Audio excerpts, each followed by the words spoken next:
Эрхэм үзэгч та бүхэндээ орой мэндийг хүргэе. Малчин согд телевизээс та бүхэнд хүрдэг малчтын энэ шууд нэвтрүүлэг маань эхлэж байна. Сайн байцгаана уу та бүхэн.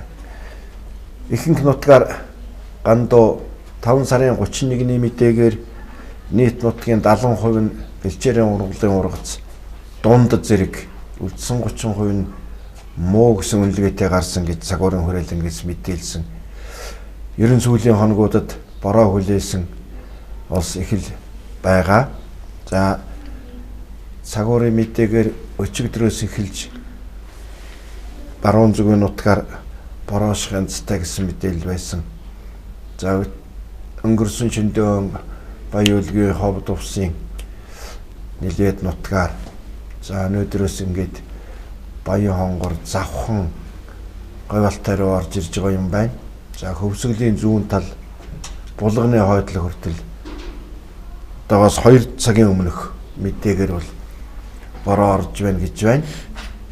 За энэ өндрийн цоглоо үүсээд гайгүй доктортой байвал бороо нэлээд орох магадлалтай. Тэгтээ төвийн нутаг энэ бороо их хүсэж байгаа ангасан газруудаар бол бас тэр болгон актер их орж өгөхгүй байж мэднэ гээд хорон шимийнхэн бол одоо газар сайгүй үүлэндээ шинжилгээ хийгээд үүлний услаг нь ахиухан шиг бороо хорыг нэмэгдүүлж болох боломжтой газар байх юм бол бас пуужин харваж хурвуулгах юм ажилд бэлэн байгаа гинэ.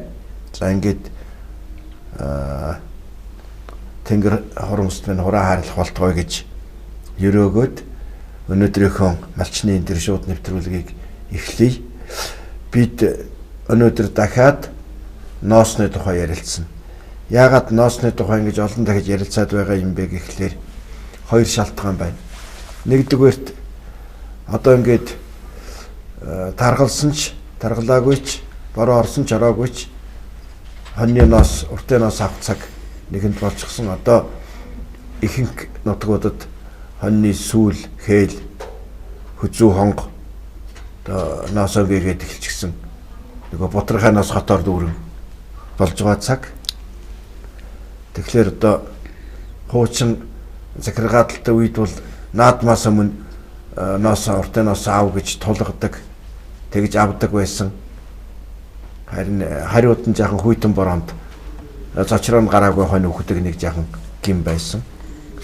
За өнөөдөр бол дотоодын үйлдвэрлэлдээ цэвэр сайн чанартай ноосоо тушаахын тулд бид бас яарах, хичээх ийм шаардлагатай болж байгаа.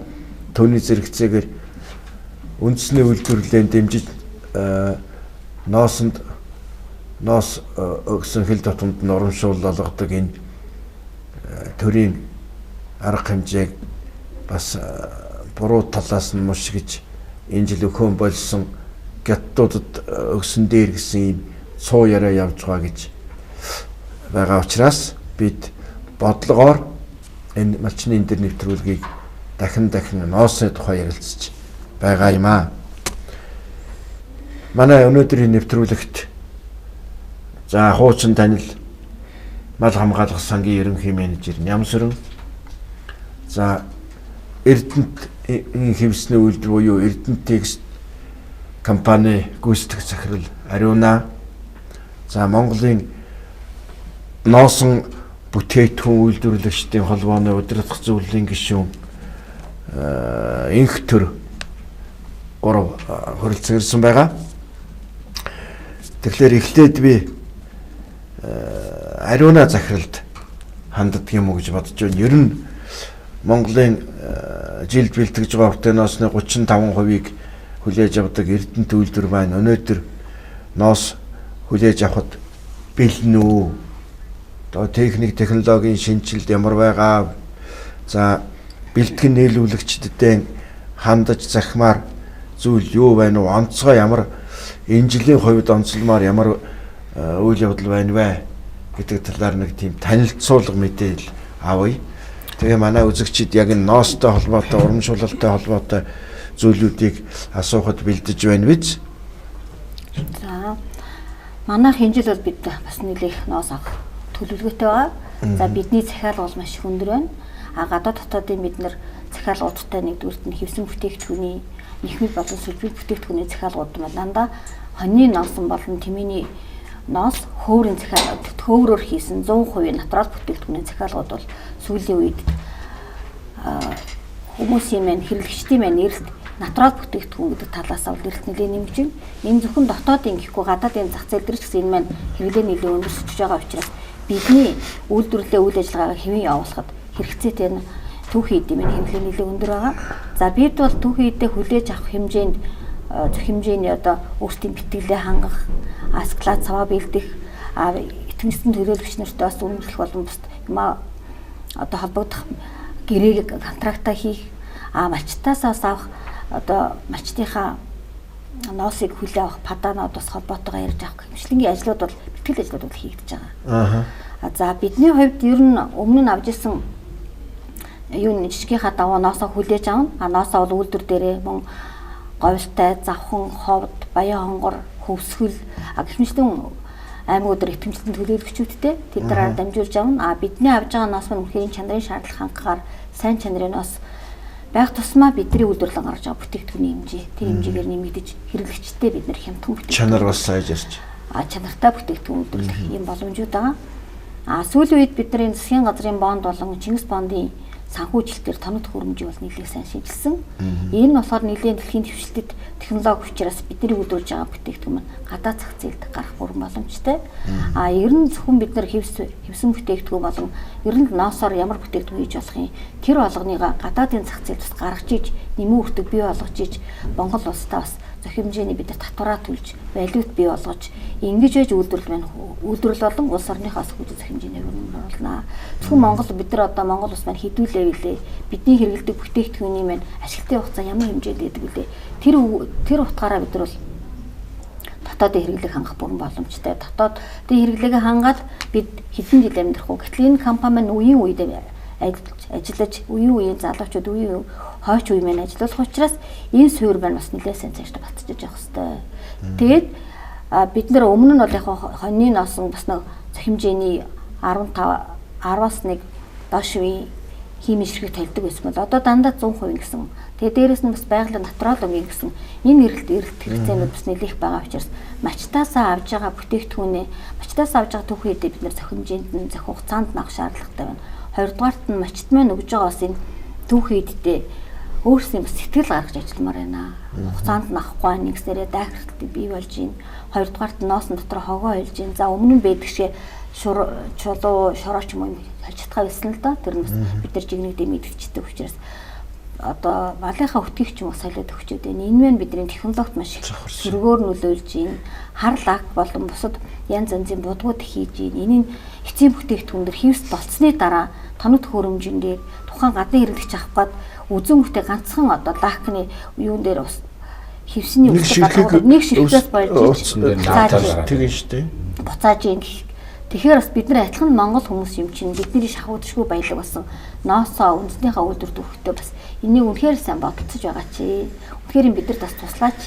Энийн чинь цаана бас л нэг Монгол Эрдэнэ твс гэдэг компанид 1000 орчим хүмүүс ажиллаж байгаа. Энэ хүний чинь цаана багаар 4-5 ам бүл байгаа. Энэ хүмүүс маань бас зохион хэмжээний хөдөлмөрөө хийгээд Монгол улстай бас энэ Монгол улсын гадаад дотоодын зах зээлд хевс гэдэг бүтээгдэхүүнийг Монгол хоньны ноосоор хийдэг юм а гэдэг бид нар зохион хэмжээний төвшөнд авч явж байгаа учраас энэ дээр маань малчид маань бид нар туслаач. Энэ хин хиний маань ирэх шиг. Малчдын маань жиргэх шиг, бидний жиргэх шиг, энийг дэмжсэндээ улс орноос урамшууллыг өгж байгаа. Эндээ бас бид бүхэн бүгдээрээ тал талдаа улс орн ч гэсэн малчдын маань үндснийхээ үйлдвэрийг дэмжиж байгаа бас урамшууллаа гэж байгаа гэж бодож байна. Тэгэхээр энийг бас зөв ойлгож үндсний үйлдвэртээ өгөөч. Бүтээгдэхүүнээ бид нар үнэхээр сайн хий. Малчд маань бас үндснийхээ үйлдвэрийг дэмжээч. Ингэжээж бидний сургууль соёл одоо төрийн байгууллагууд маань яаль цэцэрлэг маань бүгд бас татрын зохимжээний бид нар их усүрийг төвлөрүүлж чаднаа. Бид нар жилдээ 5 тэрбум орчмын төсөвт оролдог. Энийг бас бууруулмааргүй. Энийг олон хөгжүүлэх, нэмэгдүүлэх боломж байгаа маань бас малчдын маань бас хөдөлмөр орж байгаа шүү гэж хэлэхэд таатай байна. За баярлалаа. Төрөвчний нэвтрүүлгээр Эрдэнэбат өөрсдөх захирал ярьж байсан нөгөө итгэмжлэгдсэн төлөөлөгч юу гэлээ? Төлөөний нэг хүмүүс явдаг юм биш үү тийм ээ. Тэгээд энэ дээр одоо ямар хүнд өгснөө мэдхээ болждаг. Тэгэхээр улаан үнэлэхтэй гэж та энд улааныгоо 2 үнэлэх шиг юм аваад ирсэн байх тэр чинь үү? Энэ үнийг жаахан тайлбарлаад. Одоо энэ бол хэрэггүй болсон гэсэн үг үү? За энэ талаар нэг товч ярих гэж бодож байна. За энийг танилцуулахын өмнө ер нь бол энэ урамшуул бол 2011 оноос эхэлсэн. За энэ жилийн 7 дахь хэрэгжүүлж байна. Тэгэхээр тухайн үеийн засгийн газар Монголын ноосон бүтээгдэхүүн үйлдвэрлэгчдийн холбоо тухайн үеийн одоо төрийн эрх барьж ирсэн хүмүүст байдлаа танилцуулаад ер нь бол ноосоо бэлтгэж авах үндэсний үйлдвэрүүд ноостой бүтээгдэхүүнтэй байхын тулд яах вэ гэхээр малчид одоо тодорхой хэмжээний урамшуул өгөөд тэр урамшуулыг одоо авж байгаа тэр малчид бол үндэснийхээ үйлдвэрт бүтээгдэхүүнээ өгөх юм бол үндэсний үйлдвэрүүд маань одоо түүхийдтэй малчид маань бол орлоготой болох нь гэдгийг олж хараад тэгээд тухайн үеийн одоо 2011 оны засгийн газрын их хурлын 30 дугаар тогтоол гэж гарсан юм л да. Энэ тогтоолын хэрэгжилтэл яваад байгаа. За энийг бол одоо малчид маань ч их одоо дэмжиж хүлээж авдаг, үйлдвэрлэгчид маань ч их дэмжиж хүлээж авдаг. Энэ бол юу гэхээр үйлдвэрлэлийг түүхийдтэй болгох, малчтаа дэмжих, орлоготой болгох энэ хоёр одоо юуг л их зөв уулзуулж өгсөн юм сайн арга хэмжээ болсон л гэж ингэж үздэг. Энээс хойш бол одоо 3 их хурл сонгогдоод ажиллаа явуулж байгаа шиг байна. Энэ 3 их хурл бол дэмжил энийг бол хэрэгжүүлээд явж байгаа. Тий. Энэс л буцаагүй. Ерөөсөө буцаагүй. За энэ жилийн ноос бэлтгэлийн хувьд бол өмнө жил явж исэн ийм жишгээрэл одоо явагдана. За энэ жил бол энэ бэлтгэн нийлүүлэгчд олгодог үнэмлэх бол өөрчлөгдсөн. За хуучин бол одоо үзэгчд харж байгаа юм ногоон үнэмлэхтэй байсан. Энэ үнэмлэхийг бол одоо хугацаанд тусаа хүчингүй болж байгаа. Тэгээд шинээр ийм улаан үнэмлэх гарсан. Ийм улаан өнгөтэй.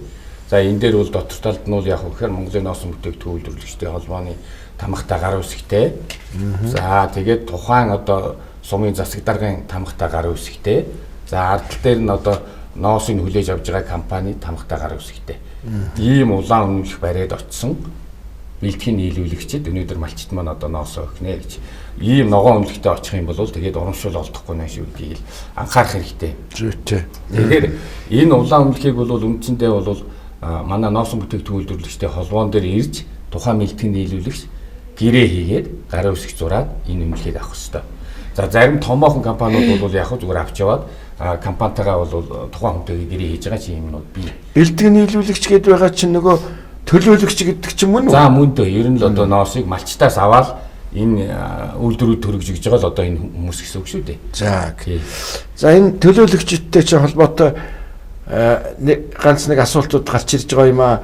Хин Эренчин сүрэн за одоо орон нутгийн итгэмжлэгдсэн төлөөлөгчийг одоо яаж сонгон шалгаруулдгийг улаан үнэмлэхний эзэн болоход те ямар сонгон шалгаруулалт гэж бас явагдаж байгаа юу гэсэн үзэгчдийн маань асуулт бол их байгаа. Яаж одоо төлөөлөгч болох вэ л гэдэг байгаа.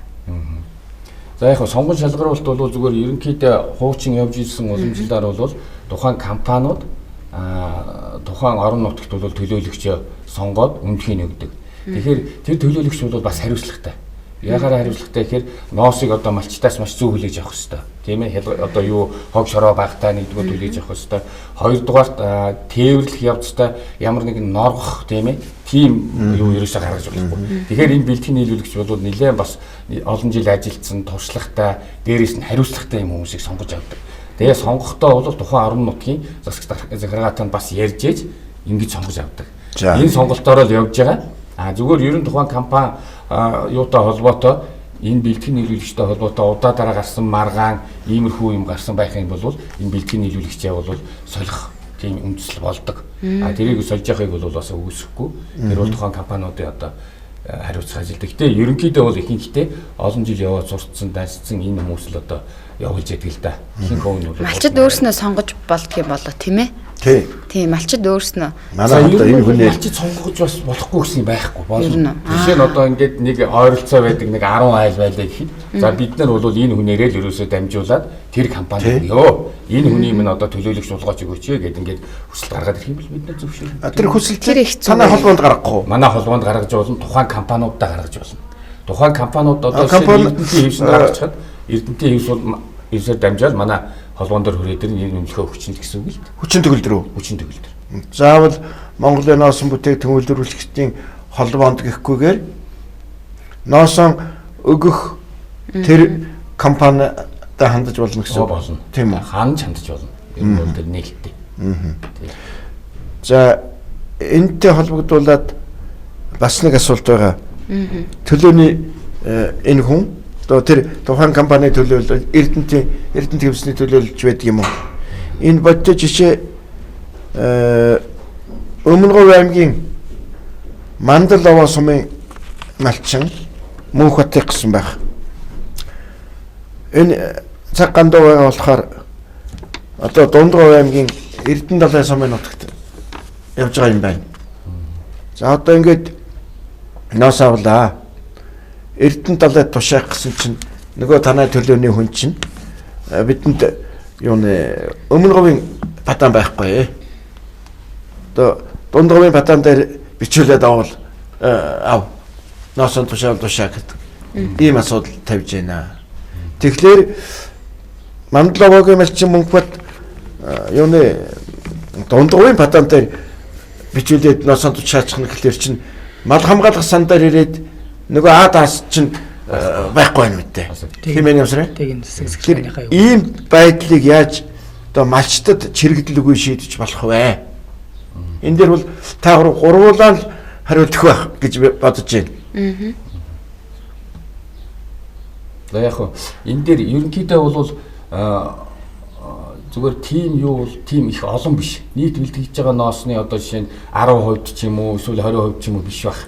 За ерөнхийдөө бол цөөхөн тим гардаг. Гэхдээ магадгүй энэ жил тий. Энэ жил гантай байгаа учраас мөн үү? Бид рүү зориуд цаг агарын байдлыг хэлдэг чинь энтэй уялдуулж л би ярьж байгаа юм. Энэ жил гантай байгаа шүү. Ер нь нутагтаа байгаа малчид цөөхөн болчих вэ? Хаана устай ногоотой байна тэрэдэл шавжсан байж магадгүй шүү. Ялангуяа энэ уртын ноос бэлтгэлийн үед бол. Тийм учраас энэ 1-2 тохиолдох биш, нэлээд тохиолдох зүйл гэж ойлгоод байгаа. Тэрийг бол зүгээр ерөнхийдөө бол ингэж шийдсэн зүг байх гэж ингэж бодож байна. Ерөнхийдөө энэ юу бол яг аймгийнхаа хариаллаар л явна. Тэр бол одоо яах чарга байхгүй.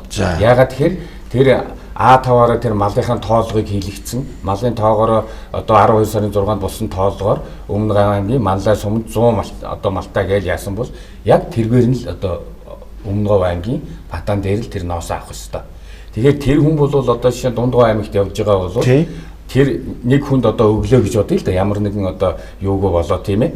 За тэгэх юм бол тэр хүнд бол хэлж болно. Одоо Монгол ноос гэдэг компани гэж байгаа шүү. Тийм, Монгол ноос гэдэг компани тэр хүнд хэлээд за миний энэ ноос бол Өмнөг аймгийн тим юутай ноос шүү. Мандаловогийн ноос. Тийм учраас миний энийг та одоо танд бол Өмнөговын падан байвал та бичээд өг. Өмнөговын падан байхгүй бол та энийг хөөцөлдөөд компанитайгаа яриад эсвэл холбоотой яриад Өмнөговын падан олоод бичиж өгөөрэй л гэж хэлчих хэрэгтэй. Тэгэл оруулах юм бол одоо зөв болно. Тэгэхгүй Дундговын падан дээр бичвэл тэгэл мал хамгаалах сан дээр ирэл бичингүй болчихно. Ерөөсө товчхондоо л юм. Энэ бас манай өнгөрсөн жил манай компаниас тохиолдож ирсэн л доо. Булган аймгийн нутаг төсвөр Дархангай аймгийн малчид зусдаг ч юм уу эсвэл манай Орхон аймгийн нутаг Сэлэн аймгийн малчид зусдаг ч юм уу. Тэр тохиолдолд бид нар бас хэмжээний одоо 10-20 аймчиг зуссан тохиолдолд бид нар тэрийг аваад холбооныхоо бас нөгөө холбооны дахиад нэг гишүүн байгууллага дахиад тэр газрын бэлтгэний нийлүүлэгчээс авахар падан авцсан байгаа. Нөгөө талаасаа бид нар холбооныхын хэмжээнд манайд одоо манай авдаг харьяалтай юм манайд өгж байгаа энэ хүмүүстэр ийм байгаа учраас энийг мэ шийдвэрлэе чиг бид нар холбооны компаниуд хоорондоо бие биендээ бас паданаа шийдвэрлэх асуудал байна. Бид нар ч гэсэн өөрсдийнхөө авж байгаа газраас нөгөө манай авж байгаа аймгийн нутаг дэвсгэрт байх малчид маань нөгөө аймгийн нутаг дэвсгэрт очиод нөгөө компани нь биднээс нэг 10-20 ширхэг падан ухт бид нар хоорондоо харилцсан өнгөлцөд авалцах юм байна. Тэрийг бид нар дотроос шийдвэрлэж байна. Дотроо шийдэж болно. Тэгэхээр малчин бол улаан үнэлэхтэй нөхрөөс миний юу дээр падан олж өгөл гэж нэгэх юм байна. Тийм үү? Одоо Дундгов аймгийн паданыг олж өгөө та. Тэгээд одоо өгье. Та тэр компани руугаа ханд эсвэл холбоо руугаа хандаа гэж болно гэж байна. Тий, болно. Зарчим байна. Танд олдох юм байна. Та надад тэрийг олж өгөл гэж шаардах юм байна. Нямсрын менежерийн хувьд урамшууллын ажил одоо юу л 3 дахь удаагийн оролдлого хийж байгаа гэлөө. 2016 оны ноосны урамшуул. За тэгэхээр цагаан сарын өмнө 2016 оны ноосны урамшууллыг олгосон малчид маань бүгдээрээ мэдж байгаа. Нийтдээ 16 оны ноосонд 92,885 малчин хамрагдсан байгаа. 22.6 тэрбум төгрөгийг цагаан сараар шилжүүлсэн. За эхний гүйлгээгээр бол 1700 малчин энэ урамшууллын мөнгө бол ороогүй. Шалтгаан нь болохоор одоо нөгөө данс нь хаагдсан, нэр данс нь зөрсөн гэсэн одоо ийм шалтгаануудын улмаас 7000 малчин ороогүй. Дараа нь 3 сарын 30-нд 2 дахь гүйлгээ. 2 дахь гүйлгээ хийж байгааг залруулах гүйлгээ гэж нэрлэдэг. Тэр 2 дахь залруулах гүйлгээгээр болохоор 1400 малчин болоод мөнгө нь ороогүй. Бусд нь бол орцсон байна. Одоо тэгэхээр энэ 1400 гүйлгээ нараагүй малчтын мөнгийг энэ 6 сартаа багтаагаад арширны урамшууллын мөнгөтэй л хамт хийхээр бид нар ажлаа төлөвлөчихсөн. За арширны урамшууллын мөнгө байна бас нэг сангийн яамд эрхний хэлэх хүсэлтэд өгчихсөн хариуг нь үлээгээ байж байгаа. Тэгээ мөнгө шийдэгчэл 6 сартаа багтаад орчихно. За тэгэхээр юу урамшуулд ерөнхийдөө хамрагдаж чадахгүй байгаа малчтыг ингээд хандаад үзэхэд бол дийлэнх хувийн яадаг гэхээр падааны газар дээр нь бичүүлж аваагүй юм тохиолдол байд юм байна. Нөгөө төлөөлөгч нь яадаг гэхээр хөвчлэн нөгөө сумынхын таньдаг хүн байдаг. Тэгээ очиод нөгөө суман дээр авчираад хөтий зэрэг нөгөө падаан хөвчлэн байхгүй байдаг. Дараа бичээд нөхөд өгчээгээ те. Тэгтээ зэрэг нэгэн таваад ирсэн учраас суманд өгч явчих. Ингээ падаан бичил өгөөс болоод бас нилээдгүй хувь нь бол урамшуулт хамрагдаж чадахгүй. Дараа нөгөө хүн нь марцдаг ч юм уу, падаан дуусчих ч юм уу. Яг сая ярьдаг чинь бас иймэрхүү юм дээр ойчин шүү. Нөгөө матчаа явчихна. Одоо энэ холбооны зүгээс бол 6 сарын 15-наас бол бүх нутгууд бол падаан бол очиж гэж байгаа. Тэгэхээр энэ жил бол газар дээр нь падаанаа бичүүлж авах зүйтэй гэдгийг бол нэгдүгээр хэлмээр тий. За хоёрдугаар гэх юм бол одоо саяны нотор нүүдэлтэй холбоотой юм дээр нэг ийм асуудлыг малчид маань анхаармаар. За өөр сумын нутагт байж байгаа тэр нутагтаа ноосоо тушаачлаа тийм ээ. Падааныг бол 3% бичдэг штэ. 1% нь болохоор нөгөө ноосн түүхийддэг амт төлөөлөгч маань өөр авч үлддэг. 2% нь малчин төгдөг. Тэгээ малчин 1% өөртөө хадгалаад 1% заавал нөгөө өөрийнхөө засаг захиргаараа явуулах хэрэгтэй. Дундгой аймаг та падаан бичүүлж авсан бол тэрийг нөгөө өмнө говь аймаг руу явуулах хэрэгтэй. Яагаад гэхээр захин бүртгэлийн систем хоёр талаас мэдээлэл ирдэг байхгүй юу? Одоо 8 сарын сүүл ихэд сумын мал эмнэлэг үржлийн засаг сумынхаа нөгөө ноос тушаасан малчтын мэдээллийг нэгтгээд аймгийнхаа хүмүүстэй ч онцорт хөргүүлэх хэрэгтэй. Тэр жагсаалтын дотор нөгөө малчин явж явах хэрэгтэй байхгүй. Гэтэл нөгөө нэг өөр сумын нутаг дотор хийгээд тэнтэй падаана бичүүлээ. Тэр суманд авчиад өгөхтэй зэрэг энэ манай сумын маш биш ингээд нөгөө жагсаалтнаас нь гоцорчдөг. Тэгэхээр яадаг вэхээр нөгөө захин бүртгэлийн системийн нэг талаас ирэх мэдээлэлнээс хасагдчихдаг. Тэгэхээр нөгөө урамшуулт хамрагдахгүй болдог. Тэгэхээр нөгөө засаг захиргаа руугаа чи байнга нөгөө үнсэн засаг захиргаар байгаа. Тий үнсэн засаг захиргаар байгаа гэдэг чинь одоо юу аймгийн захиргаанд өхөө сумынхаа захиргаанд сумд аваа. Сум нэгтгээд 9 сар юу тий 8 сарын 15 гэхэд юуруу өгөх хэвээр. Хүнсэд ээжхэн газарлага өгөх хэвээр. Хүнсэд ээжхэн газар 9 сарын 25-ны дотор аймгийнхаа бүх сумдуудыг нэгтгээд малхан болгосноор ирүүлдэг. Тэгэхээр энэ мэдээлэлээс нэг талаас хоцорчлохгүй шүү гэж. Нөгөө талд нь нөгөө 1% авч үлдсэн нөгөө төлөөлөгч шүү дээ. Одоо энэ жил үйлчлэгээ шинжилж байгаа. Энэ хүн маань бас нөгөө хариуцлагатайгаар ноос нь түүхийддэг амт үндснийхээ үйлдвэрт аваачиж падаана өгөх хэрэгтэй. Тэгсэн тохиолдолд тэр үндэсний үйлдвэр бол өөрт ирсэн мэдээлэлээ бас холбоогоор дамжуулаад захин бүртгэлийн системд оруулдаг. Ингээ хоёр талаас ирсэн мэдээлэл давхцчихээ сая урамшуул олгодог гэдгийг манай малчцсан анхаарах хэрэгтэй. Тэгээд урамшуулт хамарч чадаагүй бас нилээд тохиолдол нь болохоор нөгөө үйлдвэрлэгчийн мэдээлэл дутуугаас ирнэ орхигддаг. Тэр нь болохоор нөгөө төлөөлөгчийн талаас их хамаарч. Тэгэхээр энэ одоо төлөөлөгчдөө тушаагаад бас орхих биш араас нь бас санаа тавимаар юм гэсэн юм бодол надад бас төрдөг тий. Одоо нөгөө миний ноосыг авсан та нөгөө ямар компанид өгсөн бэ наацхан тийм ээ. Компанид авчиж өгсөн үү? Тэрнийхэн утсан байна уу? Бараг тэрнээс нь ч гэсэн менежерийн утсыг олж аваад манай ийм одоо дугаартай падаан танай үйлдвэр тушаагдсан уу гэж асуугаад бас буруутгахгүй тий. Яг тэгвэл хоёр талаас ирж байгаа мэдээллийг нөгөө үйлдвэрийн мэдээ тутуун зөнхлөд байгаа байхгүй. Тэрнээс болоод үйлдвэрийн мэдээ тут аймагаас мэдээлэл нэрчээд байдаг. Нөгөө сумаар дамжаад дойржуул 300 кг насыг гэдэг компанид өгсөн гэдэг. Гэтэл нөгөө холбооны талаар ирж баталгааждаг. Тэгээ холбооноос тайлбар авахтай зэрэг ийм падаантай носыг хүлээж аваагүй гэсэн хариу ирдэг. Тэгэхээр энэ нөгөө төлөөлөгчийн ажил энд маш хариуцлагатай ажил. Инктер захирал үг унгасан шүү дээ. Хариуцлага тооцно гэж. Тэгэхээр одоо малчин ноосонд тушаачхад улаал үнэлэгтэй нөхрийн буруугаас болоод хохирч байхад ямар хариуцлага тооцох вэ? Тэр механизм нь юу байна вэ? Тэр одоо хохиросон малчны урамшууллыг улаан үнэлэгт алдаа гаргасан нөхөр төлөх үү? Яг бодиттой та нар ямар механизмаар хариуцлага тоосно гэж яриад байгаа. Яг үнэ. Энэ жилээс хэрэгжиж эхлэх юм уу? Урд жилүүдийн хохирсон одоо малчид бас хаана хандах хэрэгтэй байдгийг тий. Төлөөлөгчөөс болж одоо хохирсон малчид. Нэг бусуудаа гарчихсан шүү дээ чинь. Ер нь бол зарчим бол хэрвээ тэр төлөөлөгч падана тухайн үйлдвэртэй аваач өгөөгүй болохоор л одоо жишээ нь хоцорч байгаа гэсэн үг шүү дээ. Тэгсэн тохиолдолд тэр үнэхээр тэр бэлтгэн нийлүүлэгч өгөөгүй тохиолдолд тэр малчин хүний хэрвээ тэр малчин хүн одоо ингээд шүүхээр яваа заргалдах юм бол тэр бэлтгэн нийлүүлэгч үнээр л төлөвлөнө. Тэр чинь яг л одоо иргэний хуулиар л ингээд явчихна. Тийм л зарчимтай. А тухайн компани одоо жишээ нь оруулаагүй юм уу? Тухайн компани нь одоо сонгогдоогүй тийм компани байж болох юм л да. Одоо жишээ нь үйлдвэрлэлтэй эцсийн бүтээгдэхүүн үйлдвэрлэдэггүй ч юм уу. Тийм компани байх юм бол тэр бол харин заалт байж байгаа. Тэгэх юм бол тэр компани өөрөө төлнө. 1000 төгрөгийг өөрөө төлнө. За. Тийм. А бас нэг ийм тохиолдол сая ярьснаас гадна манай малчит маань нөгөө 2% бичээд малчин дээр өгч байгаа шүү дээ. 1% нөгөө бэлтгэн нийлүүлэгч аваа явчихж байгаа. Малчин маань одоо өндөө олгол мартдаг тийм. Яг үнэ. Тийм үзэгч бас холбогдсон байна. Яг цагаан сар болоод мөнгө авах болохоор л уцтай. Миний бадаа яач бол гэдэг. Бэлтгэн нийлүүлэгч нургаа бид нар уцтаад чи яасан ийсэн өө 2 бадааны бичээ өгч нэг нь нэрээ үндэ яг тийм байна. Тэгээд ингээд гараад ирэхээр яаж юм гэсэн өнгөрсөн юугаар 5000 гаруй малчид үйлдвэрээс мэдээлэл нь орчоод байдаг. Аймагаас ирдэг. Тэгэхээр аймгийн хул аймгийн мал одоо сумын мал үржийн тасгаас явуулсан. Гэтэл яг үхээр нөгөө малчин маань өөрөө тэндээ авч падаа авчиж өгөө. Сумандаа тэгж охирж байгаа малчид одоо 5000 байна. Одоо энэ үнийг бол 16 онд 15 онд 4000 гаруй байна. Хэмжлэгээр юм байгаа байхгүй. Энэ үнийг бол малчтад хариуцлага тооцно гэхээсээ хогчин гэж хэлнэ. Тэгээд байгаа байхгүй. Өөрснийхөө одоо хариуцлагагүйгээс болоод хохирч байгаа бол жинхэнэ хогчингээ сууж байгаа зэрэг байна. Харин улаан үнэлэгт болоод мал хамгаалах сан үйлдвэрийн газараас алдаа эмдэл гарсан байх юм бол гарч малчтыг хохироосон байх юм бол тэд өөрсдөө хариуцах хэрэгтэй. Малчин бол гомдлоо нэхэд явах болсон. Энэ ганцхан нэмэлт асуулт хариулж гэж бодож байна. Манай дээр ч гэсэн яг энэ асуудлууд гардаг л да. Итгэмжлэлтийн төлөөлөгчийн одоо энэ компаниудад өгж байгаа юунууд падаанууд бүгдээрээ дугаартай. Жишээ нь манай компанид чинь Завхан аймгийн тэдээс тэдэн тоод падааныг танай аймагт өглөөж та одоо Эрдэнэт хэвс компанид өглөө гэсэн бүртгэлтэй тэр манад басыг тэрүүгээрээ л явна.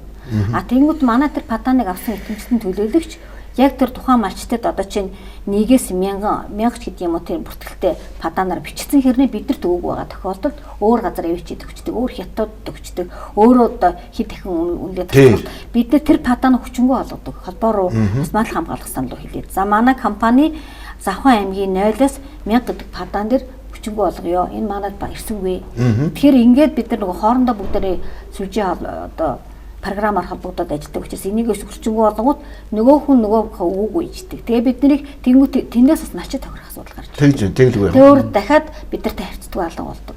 Тэгээ саяын тэр итгэмжлэлтийн төлөөлөгчдээр бид нар үнэхээр сайн хүмүүсээ бол үргэлжлээ сунгаа явна. А гэтэл нэг удаа авчиад нэг удаа хүмүүсийг чохроод компани чохроод алга болсон хүмүүстээ бид нар дахиж одоо тэр итгэмжлэлтийн төлөөлөгчийн гэрээ байгуулж үнэлэх болохгүй гэсэн. Дахиж итгэх нь байдгаа дөрвжийнхийг одоо нөхөн төлөвлөх хойноос нөгөө зөвлөл хэрэгтэй юм ба шүү.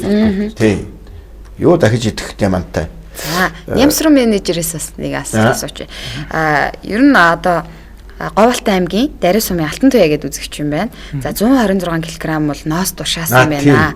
За гэтэл 126 мянга бол миний дансанд орох ёстой байтал тэр хүнд 70 хэдэн мянган төгрөг орсон байна гэж. Тэгэхээр зөрүү үсээд зарим одоо үзэгчдийнхийг шүүгээд үзэхээр яг энэ тохиолдлоос гараад идэг шүү дээ тий. Тэгэхээр энэ зөрүү яагаад ингэж зөрүү үсээд байна? Юунаас болдгийг ер нь бол тийм зөрүү үүсэхгүй. Одоо 126 мянган төгрөгийн юу орох ёстой юм байна тий. Тэгэхээр 126 мянган төгрөгөөс чинь нөгөө хувь хүний орлогын хаалт дотрын хуулиар 10% нь судалгаж авч үлддэг. Тэгэхээр 12 мянган хэдэн зуун төгрөг хасагдах байхгүй юу? Тэгээ гар дээр явал 110 хэдэн мянган төгрөг. Тэрнээс яг Монгол банкны захин гүйлгээний төгүүлгээ хийсэн гээд 200 төгрөг авдээ. Тэгэл бусд нь бол яг гар дээр нь очино. Тэгэхээр наа чинь бол одоо ийм тохиолдолд бас гараад 1000 төгрөг гэсэн баха. Тэгэхээр наа чи 90 ийм зөрүү байна. Тэгэхээр би бол бодохдоо яг нөгөө нэг суман дээр нөгөө нэг ижил нэртэй хүмүүс бас байдаг. Тэгэхээр наатаа би шүүл гэж үзэх хэрэгтэй гэж хэлэх гээд байна л да. Одоо ингээд хоёр ариунаач юм уу нэртэй тий. Тэнгүүт нөгөө сумын хүмүүс маань нөгөө дансыг нөгж явуулахдаа хойлоо солиод тавьчихдаг. Тэнгүүт нөгөө 70,000-ыг авах байсан ариун нэг нөгөө 100,000-аар ингээд яваад орчдөг. А Монгол банкны цахим гүйлгээний төв чинь яадаг вэхээр заримдаа нөгөө тэр чинь автоматар авчдаг болохоор нэр нь ижил байгаа тохиолдолд данс нь өөрөөс нь ч гэсэн ганц нэг гүйлгээнд орчдөг юм бэл. Тэгэхээр энийг зөвхөн шалгуулчих юм бол ач учир нь угаасаа аянд давалтчих. Магадгүй одоо тэгээ энэ ийм баг орсон тохиолдлуудыг өөрсдөө ингээд бидэрлөө ингээд хандаад тэгээ шалгаад үзэхдээ дандаа ижил нэртэй хүмүүсийн дунд тийм болж байгаа. Гэхдээ өөр хоёр сум бол хоорондоо хязгаарч ансуурхдахгүй байгаа. Яг л сум дотор л ийм үзэгдэл болж байгаа. Тэгэхээр энийг хөөгөөд учрыг нь олж болно. Харин ингээд ийм хүн бол одоо манай юугаар шүүлэх хэрэгтэй. За. Ер нь л одоо тэгэл нэг төгөөмөл нэрүүд идэв. Бат Эрдэнэ, Дулмаа тий Алимаа гэсэн нэрнүүд ер нь их олон нэг суманд гэхэд одоо Бүрв дөрж гэдэг өөр ангаа нэг суманд 7 байгаа байхгүй. 7 бүрв дөрж чинь долуулаа хоорондоо ингээд солигдсон байв яа тий. Тэр ажилтны нэг ажилтны хариуцлагагүй нэг маш олон хүн шүүгээл ингээд завгүй байсан яасан. Тэгээ нэг гоо жоохон хайн гантахтал нөгөөдөл ингээд Excel дээр нэг хөдлөгцсөн ч юм уу нэг доош нэг гүйлгцсэн ч юм уу бүгдээрээ тэгсэн нэг рүү гүгүү орцсон. Тэгээ тэрийг хэн хамгийн хэлсэн гэхээр нөгөө сая гаруй төгрөг авах байсан хүн нэг 200,000-ыг авсан байгаа. Тэгээ нэг ийэлт зөрөөтэй болохоор ч хүн наашаа асуу шин. Тэнгүүт нь хөөгд үтсэн чинь бүр юу вэ те? Нөгөө баг малчны цөөхөн мөнгө авах байсан хүний мөнгө олон хүн рүү оронгууд тэр нь хилээд тэгээд бүгдийг ингээ хөөгд үтсэн. Бүгдээр очроо. Тэгээ сум руу нөгөө угаасаа тайл нь очтгий. Тэгээ сум руу нэг мэдээлэл хэлсэн. Тэгээ дараа нь 2-3 хоног дээр очсон. Бүгдээрээ очроо гэсэн гэж. Үржлийн дасгал дээр очоод үржлийн дасгал дээр чинь нөгөө үржлийн дасгч амир гоё явсан чагсаалтаа ба шүү. Тэрийг хараад нөгөө Д бүрв дээр шийдв. Ноос нь хийдүү тэгвэл тэр тэдийг авна. Нөгөө эс бүрв дээр ч хийдүү, ч бүрв дээр ч хийдүү гэх. Тэгээ бүгдээрээ хоорондоо уучраа болоод.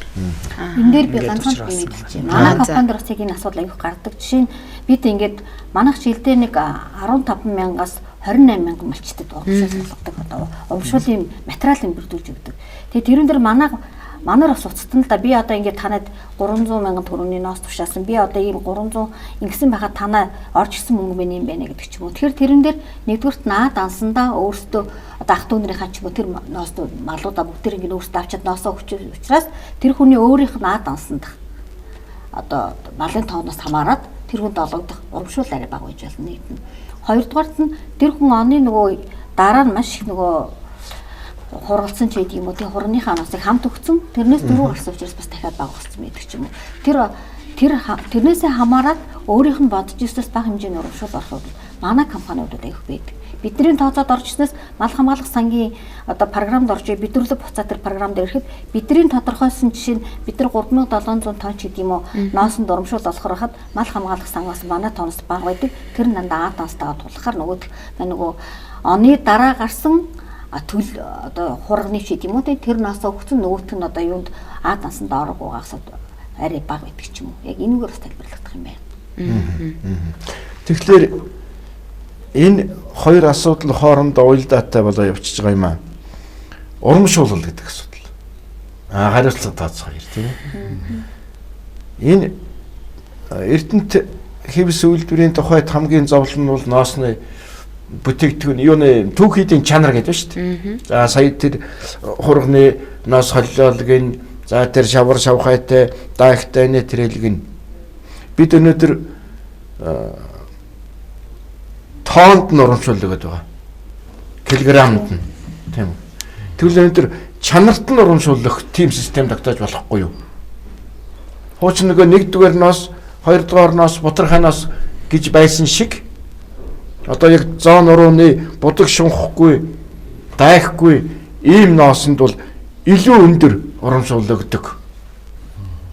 Тэр шаардлага хангахгүй үйлдвэрийн техникийг эвдэлдэг энэ заваан залхай юмд ноос юу байх тухай ерөөсөө өгдөггүй тэр жингээс нь хасдаг. Би бас малчтад эргээд хариуцлага тооцох гэдэг шүү дээ. Малчтайгаа хэдийгээр хайрлж урамшуулж байгаа ч гэсэн. Ингэх юм бол бид илүү одоо авцалдаатай ажиллаж болохгүй юу? Тийм ээ. Магадгүй бүр дээд зэргийн тийм цэвэр сайхан ноос өгсөн малчны урамшууллыг илүү өндөр 1000 биш 2000 3000-аар өгдөг. Тийм мууг нь ерөөсөн хасдаг. Тэгээд төрөөс гаргаж байгаа тэр 20 хэдэн тэрбум төгрөгийг ингээд сайнд нь илүүг нь өгдөг. Мууд нь бага өгдөг. Инглээр илүү бодиттой урамшуул болно одоо. Цаад малчныг илүү хөшнөөдөө. Тэгээд таны хэлж байгаа маш зөв асуудал. Ер нь бол энэ урамшуул анх 11 онд хийхдээ тийм зарчмаар явагдсан. Ямар зарчмаар гэхээр ерөөсө 2000 төгрөг өгнө. Нэгдүгээр зэргийн ноосонд 2000 төгрөг өгнө. Яг үнэ. Тэгэж орсон. Тэр нь бол одоо эхний 1 жилдээ хэрэгжээд 2 жилдээ хэрэгжээд 3 дахь жилээс эхлээд ерөөсөө нэлэнхүүдээ төсвийн хөрөлцөө муугаас усна 1000 төгрөг болгоцсон. Тэгээд одоо 1000 төгрөгийн дээр нь бид нөгөө нэгэн тал хуулийн өөрчлөлтөд явуулсан учраас тэгээ 1000-аа мөрдөөл явж байгаа юм л да. Ер нь цаашдаа бэлтгэн нийлүүлэгч нарт маань за үйлдвэрлэгч маань сайн одоо юу тавиад хяналт тавиад малчтаас авж байгаа ноосоо нэлээ сайн хүлээж авдаг бол малчин ядаж одоо эхний ээлжид 3-4 ангилдаг болох хэрэгтэй байна. Энийг үл сошиализм зөвлөд увжаа хэрэгжсэн байсан асуудал. Тийм л дээ. Тухайн үед одоо сумынхаа оршин дээр ноосоо тушаах гэж байгаа гэл нэг хүн орж ирээл нэг тэр үе чинь цөөхөн малтай шүү дээ. Нэг сайдаа 30-50 малтай. Тэрнийхээ ноосыг өгөх гэж л 3-4 цаг болдог байсан. Бүх будаглаагдсан бол тэрийг хаашлуулна. Шавар шавхаагийн гүүлнэ. Тэгээ үргэлж ноосыг 150, дайх удархаагийн 150, өнгийн ноосыг 150 тэгжээж ингээд 4 янз, 5 янз юм шуудалж ийж тэр сумын төвөө нэг одоо нэг нэлээд айхтар яхэр хүнээс салдаг байсан шүү дээ. Тэр бол өмнө чанартай одоо жинхэнэ чанар явж исэн байгаа тэр. Тэгэхээр бид бол цаашдаа энийг л одоо хэрэгжүүлэх ёстой. Тухайн малчнаасаа авахтаа одоо бэлтгэн нийлүүлж байгаа хүмүүс маань шаардлага тавиад за чи бодож болохгүй. За будцсан байдгиймаа гэтэл одоо бодгийг хаашлуулж авах хэрэгтэй. Тэр лакуудыг хаашлуулах хэрэгтэй. Тэгээд эхний ээлжинд бол малчин хүнд бид нар одоо үйлдвэр шиг тийм олон одоо 5 6 10 ялгалт хийх тэр төвөгтэй ялгах хэцүү. Юу ялгах вэ гэхээр үргэлж их биений ноос гэж нэг тавьчих. Дайх ноос гэдэг үнэхээр дайгч ноостой хонь байвал ингээд энд нэг тавьчих. Бутархай ноос гэдэг манай малчид бүгд л мэдж байгаа шүү дээ. Хөлний ноос, хийлний ноосоо нэг тавьчих. За хард толгойтой хонь юм уу улаан толгойтой хонь байвал нэг зөөхөн өнгийн ноосоо нэг тавьчих. Ингээл дөрөв утаа юм л одоо бэлтгэн нийлүүлэгчтэй өгчих юм бол одоо болохоор болчиход байгаа юм. Бид нар энийг л хэрэгжүүлэхийн төлөө шаардлага тавиал ингээл явж байгаа. Ер нь бол хэрэгжүүлэх ёстой. Энийг хэрэгжүүлэхийн тулд олон арга зам байна л да. Тухайн бэлтгэн нийлүүлэгч ингэж ажиллаж болж байна. Эсвэл ерөөсөө ингэж ноосыг бэлтгэхдээ хүн бүр дахиж авч байгаа болий. Ерөөсөө тэрийг малчин хүн сумынхаа төв дээр аваад сумын төв дээр нь хүлээж авдаг 1-2 цаг байдаг. Тэр нь одоо яг л нөгөө социализмын үеийн орш шиг чанга хүлээгээд авчих юм бол болж байгаа байхгүй. Тэгэхээр энэ хоёрын нэгийг л одоо аль нэгийг хэрэгжүүлэл цаашдаа явах хэрэгтэй. Энэ бол тулгымц асуудал. Би дээрээс нь дахиад улаан үнэлэлт рүү хандамаар байна л да. Улаан үнэлэлтийг бид рүү малчны хохирлыг төлүүлж арга хэмжээ ав гэж яриад байгаа шүү дээ.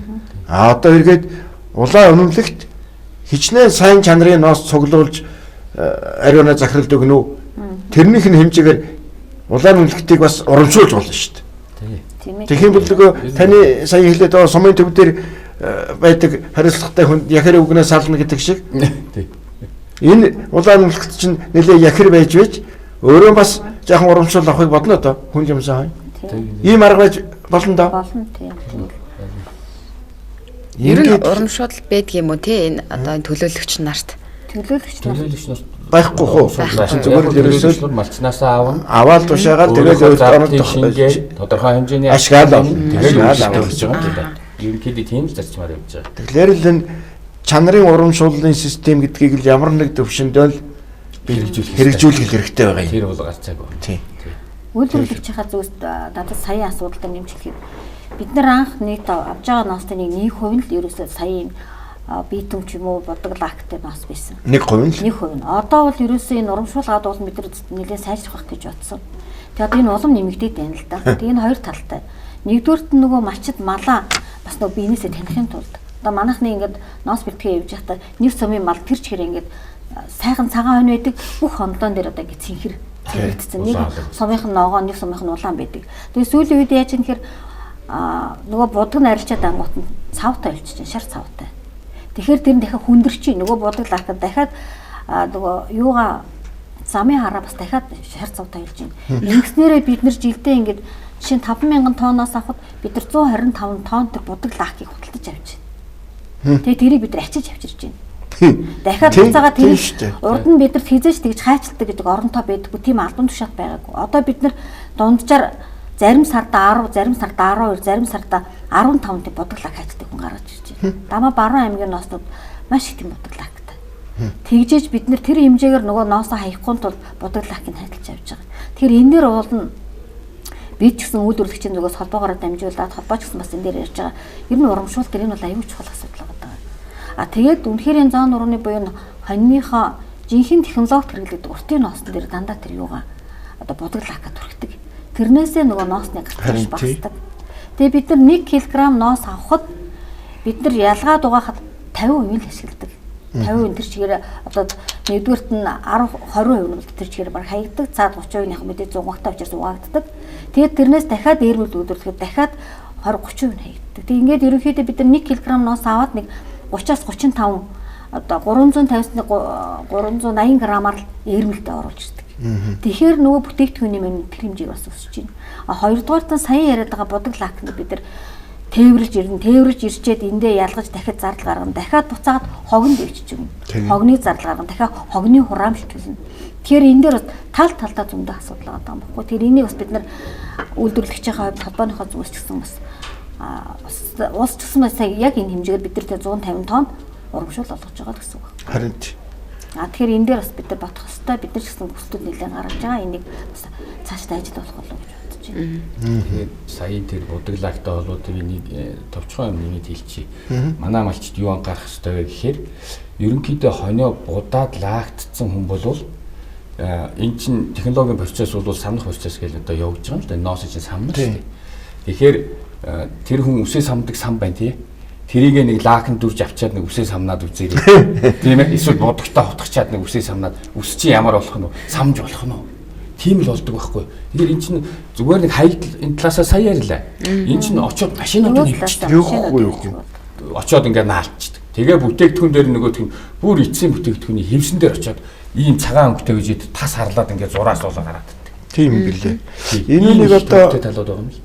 Ногоо алт хөтөлбөрийн төвшөнд Завхан Архангай 2 аймаг баха. Нэг 2 автобус бишээ нэг том автобус малчтыг цуглуулад дархны нэхээ Эрдэнтийн хэвс хоёроор нодны үлвэл уржны үлвэлүү нэг явуулсан юм да. Гэхдээ тэрүүгээр явсан тэр Завхан Баян хонгорын малчид Архангай малчид бол нүдээр үзчихэд бол гайхаж л байсан. Бид чараа дэмдэж байгаа юм байна гэж. Тэр малчдын төлөөллийг би малчин телевизтэй авчирч байгаа та нар шиг суужгаад нэвтрүүлэг хийж байсан. Би дараа дэмдэж байгаа юм байна гэж олон малчин ойлгосонтой. Тэгээд л одоо болдгоо юм бол одоо нэг хонгондоо жигтэй залуу багнаас гэж хөгдөг ярьдаг шиг одоо төрийн хвчтэл тооцож л ярихгүй бол энэ урамшуулал шийтгэлийн системийг бодиттой ашиглахгүй болохгүй юм шиг байна.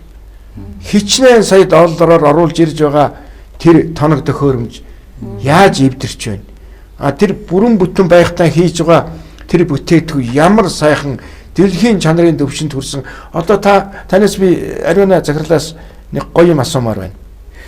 Тэр нано технологиор хийсэн бүтээгдэхүүн гэж тэр гэрийн бүрээс гэж ямар янзын гоё юм бэ те? Та өнөөдөр яг энэ дэлхийн шинжлэх ухааны технологийн төвшөнд хийж байгаа бүтээгдэхүүнүүдээс малчдад зөвөр одоо ямар телевизээр үзүүлэх боломж байхгүй байгаа шууд нэвтрүүлэг юм чинь ер нь ямар чухал зүйлүүдийг хийж байгаа талаар нэг тавчхан мэдээлэл өгөөч.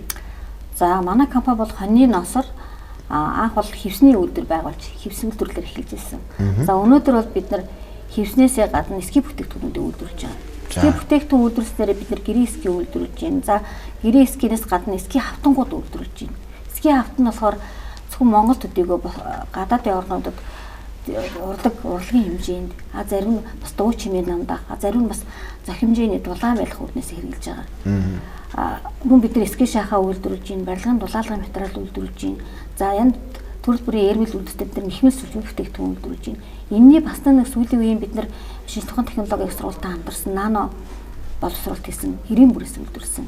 90 бүрээс нь мэдээ зах хэмжээний мэдээж боловсруулалт хийсэн учраас зүгээр гэрийн бүрээснээс нэгдүгээр ашиглалтын хугацаа бас хэмжээгээр уцсаж байгаа. Мөн ирж үрээ яг бэрзэд биш юм ахад зах хэмжээний бороо шууд нөгөө зүгээр байсан бүрээснээс түлхэлт нэлээсээ хийгдэж байгаа. Ингэснээрээ бид нар бас малчтад хийгдэж байгаа. Малчтад одоо энийг авах боломжтой.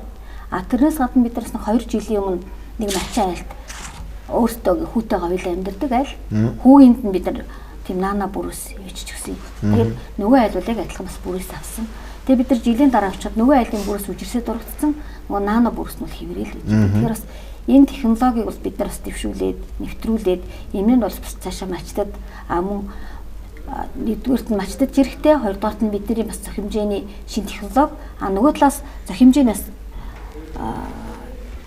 одоо хүмүүст ашигтай байна л да. Бас өөрөлд бүрээс авдаг, тэр бүрээс жижиг засгаа авдаг 2.5 жил ч 3 жил болоод аавна. Тэр хэмжээгээр тухайн мачтаас зөх хэмжээний хэмнэлт байна. Тэглгүй яах вэ тэр чинь? Энэ бол байгаа. Малчин айл одоо захиалга өгөхөд захиалгаар үйлчилдэг юм уу? Тийм шин сонин бүтээгдэхүүнийг үйлдвэрлэхдээ яг нь ер нь бол маск болохоор нөгөө бид нар ч одоо 5 амтаа гэрүүдэг ч юм уу те масаараа гэвч захиалгаар хүмүүс өөрсдийнхөө нөгөө арай илүү одоо өөр ямар аюутай байх юм тийм ээ 5 амтаа гэдэг ч юм уу их 5 амт бол манайх юм маск үйлдвэрлэдэг зүгээр хүмүүс өөрсдөө тэрнээсээ илүү бид нар одоо арай илүү том байна 10 амтаа гэдэг ч юм уу төштийн гэдэг ч юм уу эсвэл брайж уулчлал ч юм уу тэрүүн зэрэгс үйлдвэрлэж байгаа үйлдвэрлэж нийлүүлж болно захиалж болно энэ жил хүүдэн гэр барих гэсэн тэр нано бүрээс гэдэг чинь ерөөсөө авч үгүй байж тийм ээ. Нөгөө хэдэн жил болох юм байна гэд. Тэгээ захиалгыг бол хийгээд ганц гэж голохгүй хийгээд өгнөс. Яг гоо тэр мэн нөгөө шугамар биш явж байгаа ганц ганцаар л үйлдвэрлэх болсон тэр үндэх болохгүй юм байна. За үзэгчд бол одоо их залгаж байна нэвтрүүлэг. За нэг үзэгч авч. Нэг үзэгч авчээ тийм ээ. Тэгье. За 95 25 та үзэгч байна уу? 3 4 минут болсон шүү. Байна уу та холбогдсон байх шүү? Байна. За сайн байна. Байна. Би хоёртаа бүгднаад өвөч сонсч байна. За. Байна. За ингээд энэ нөөцөд хоёрч би яг наад удаан шигч нэг байна. За. Төлөөлөгч байна шүү дээ. За тэгээд тэгэхээр та марчтай телевизээ сайн сурсгаа хийж хэрэгтэй. Зүгээр удаан тэнгуудын тэгээд байдаг шаардлага байхгүй. Тэгээд бидний одоо энэ жилтгэхэд 30 тонноос үүдийг ирсэн. Ямар ч өрөөшөө байдгүй. Манай сумынаас гэдэг хамгийн их хэмжээний сайн жимээ ноос гэдэг. Өрөөшөө тэгээд удаан шигнүүдийг муудаад хачнаач яг марчтай энэ марчин хэлбэр гэж яг марчтын хоёр зүйлийг чинь марчтай зориулж таанууд төлөөлөгчтэй тийм ноос өгчөө гэж шаардж явах мөртлөө бидний хэдэн төлөөлөгчнийг ноос зөвлөж өгснэй гэдэг тэгж одоо өрөөшөө мөртлөө нэг удаа зөвлөгөө заавал сүүлийн 2 жил хийсэн биш үү? Хоёр жил нэг удаа үргэлжлүүлж 40,000 төгрөг авдаг.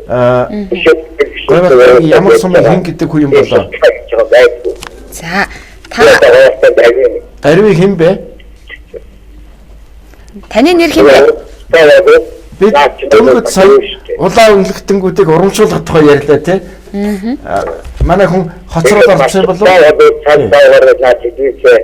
Сайн сурталчлахгүй бол ганцхан тэр төлөөлөгчнүүд тийм ноос аваа, ийм ноос аваа гэдэг бол буруу. Наад маш чинь одоо мал ноос болсон хоногоо хайчдаг. Өөртөөс ороод ирчихэж байгаа. За тал хариулъя. Авч өгч байгаа. За ойлгомжтой боллоо. За баярлалаа холбогцсонд. Ойл танд ариун сумын төлөөлөл байна. Сүүлд нь нэр усын та нар өөрсдөө олж байх л да. Ерөөсөө авсангүй гэж ярьлаа. Тэгж байна. Тэглээ. Хувийн талаас юм уу? За яг тийм баха. Хувийн талаасаа бол тухайн хариулж байгаа компанитайгаа л одоо ярих асуудал. Тэрнээс хуулинд ч юм уу эсвэл одоо засгийн газрын тогтоолт ч юм уу манай одоо холбооны дүрм заагдсан юм бол байхгүй. Тухайн компани бол үнэхээр сайн ажиллаад олон жил болж байгаа хүмүүсээ урамшуулдаг. Лавл Эрдэнэтс урамшуулдаг л байсан одоо хэвээр л байна. Ерөнхийдөө тэр хүн бол их хэмжээний ноос бэлтгэхэд өгсөн тохиолдолд тодорхой хэмжээгээр ашигла тэндээс олдог. Тэрийг бол бид нар заавал чи малчнаас 400-аар авсан, надад 400-аар өг гэдэг байхгүй шүү дээ.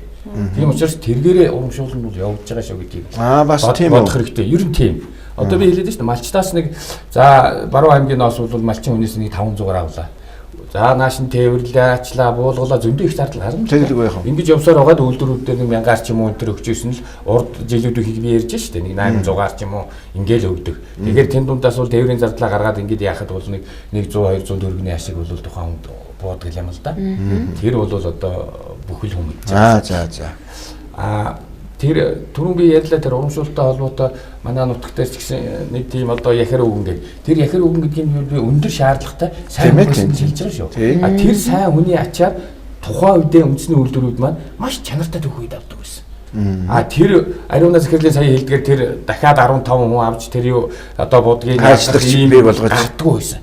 Тэгж одоо сайн зүтгэж ийсэн л да. Тэрний өвчнөд бол маш чанартай төгөөд тухайд бэлтгэж ийсэн. Бид нар энэ систем рүү орох хэрэгтэй. Тэгэхээр энэ систем рүү орохын тулд бид нар амьдарч байгаа нийгэм маань шал өөр нийгэм болцсон. Жишээ нь одоо сум дээр нэг хүн тогтоогоод тэр хүн бүхнээс авахчих юм бол дорхноо нөгөө улс орчин шударга шүтээний газар өгөөлгүй энэ чи ямар учиртай. Би яагаад гэж гэл ийм арга үсгэж шийдэ. Гэх мэтлэнгээр эн чинь одоо бид нар чинь бас эрх зүйд ийм юм чилж тэгэхээр л нөгөө чинь эдийн засгийн механизм руу орох урамшууллын системийг л хэрэгжүүлэх хэрэгтэй байхгүй юу? Хэн сайнаас суглуулж байна? Тэрэнд улаан үлгээ өгье. Тийм ээ. Сая улаан үлгэн бас зүйл хэлж штэ. Хамгийн гол нь урамшууллын тухай ярьж байхад хоцорсон юм уу? Буруу сонссон юм уу байх. Бид бол сая сайн ноос бэлтгэж байгаа малчныг ч урамшуулъя. Тэр ноосны килограммд нь биш чанарт нь урамшуулъя. Тийм чанартай ноос бэлтгэж үйлдвэр давцарж байгаа улаан үлгч бас урамшуулъя гэдэг юм яриа мэдээ тийм ээ.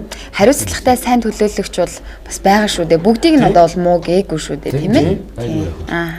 За сайн төлөөлөгчдөөс надад нэмж хэлэхэд бид нар бол мэдээж бас зах зээлийн хуулиар ажиллаж байгаа.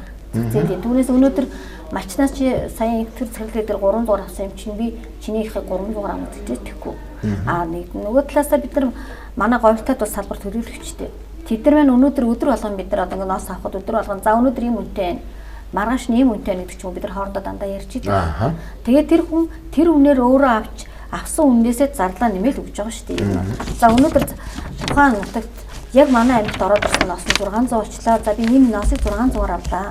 Тэгэхээр тэр хүн 600-аар өөрөө тохироод өгч байгаа. Түүнээс бид хэдийгээр итгэмжлэн төлөвлөсөн чиний ноосыг би 600-аар аавна гэдэг дээрээ мэдээжтэй бас цаанаасаа ямар үнээр авсан, ямар зардлаа нэмээ тэр хүн 600 боломжтой байгаа. Яагаад өнөөдөр үн хувьсаад байгаа. Энд чинь бас итгэмжлэн төлөвлөгчийн өөр зах хэмжээний хөтөлбөрөөр нэмсэндээ цаад бас авж байгаа малчтын болон зах зээлийн үн хөгжсөндөө л үлдээд байгаа болохоос биш. Өдөр болгоны үн маань нэг үн байхгүй байхгүй юу? Тэгэхээр энэ дээр бол тэр хүн өөрийнхөө хөдөлмөрөө шингээгээл бидэрт өгч байгаа. Гэхдээ яг эхлээд байна шүү дээ. Малчин шагнал сүрэнгээс улаан үнэлэгтийн төр ирээд хоёлоо 8 хийн шүү дээ.